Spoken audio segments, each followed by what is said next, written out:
या ठिकाणी आपण पाहतोय की हा बेरबार आहे, हा स्थानिक पिंगळे वस्तीमध्ये आहे आणि या वस्तीची अशांतता या बेरबारमुळे, या बारमुळे झालेली आहे। या ठिकाणी आपण पाहतो कोरेगाव पार्क एरियामध्ये पोर्शे कारची घटना झाली। तर परवाच आपण पाहिलं की डीसीपीच्या मुलीला देखील एका पिलेल्या माणसाने उडवलं।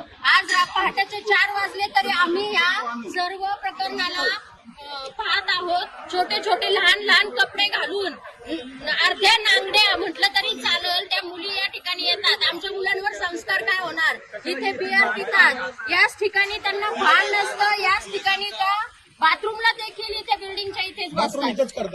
अशा आमच्या ह्या स्थानिक लोकांना हा जो त्रास आहे याचा लवकरात लवकर प्रशासनाने काहीतरी इलाज करावा अशी आमच्या सर्वसामान्य जनतेची मागणी आहे। हे आमचे काका आहेत, यांच्यावर हात उचलला। आज एका पिलेल्या माणसाने बिअरची बाटली फोडली। उद्या जर काही झालं असतं तर आमच्या या स्थानिक भागामध्ये या पिंगळे वस्तीला या बारमुळे या पिंगळे वस्तीचं नाव खराब होत आहे।